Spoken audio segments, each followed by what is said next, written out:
Isang mapagpalang araw sa atin lahat mga kabarbero. Panibagong araw na naman sa ating pakikipagsapalaran bilang isang barbero. At ayan, kung makikita ninyo, kaunti lang ang customer ngayon dahil kahapon ay Chinese New Year. Ngayon ko lang ito i-upload at ayan, makikita ninyo na nandyan na. Dumaan na yung pulang dragon. Chinese New Year nga pala, at happy New Year sa atin lahat. Yung mga Chinese dyan, mga nag-iikot dito sa mall, iniikot nila yung kanilang pulang dragon.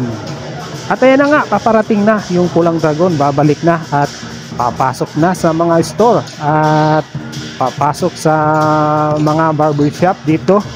At ayan, pumasok yung kulay violet na dragon dito sa Jesse Mendez. At ito naman yung dilaw na dragon at papasok dito sa aming pinapasukan dito sa Bruno's Barbers Trinoma. Ayan o, pumasok na. Ay, mali pala.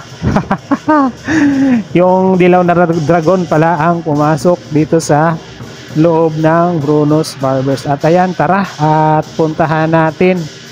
Yan, kung makikita ninyo, halos ng aking mga kasama ay nakatambay lang, busy sa pag-video sa dragon na dilaw. Ayun o, kung makikita ninyo, pumasok at inilagay ng aming kasama doon sa itaas sa may aircon. At ayan si Mark Isagundi at sumasayaw na naman itong aking idol na si Mark Isagundi TV.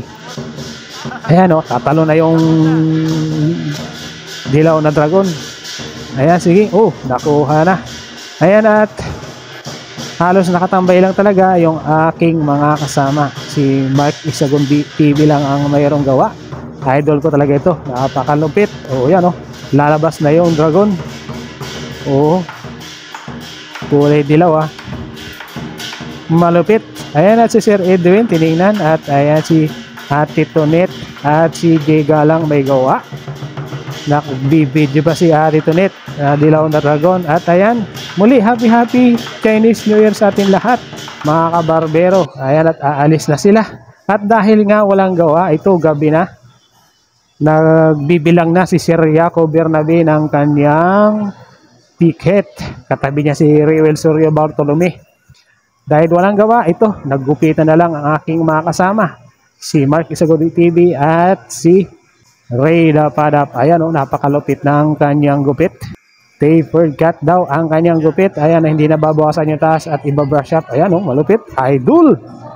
So, yun lang mga kabarbero. Hanggang dito na lang at maraming salamat.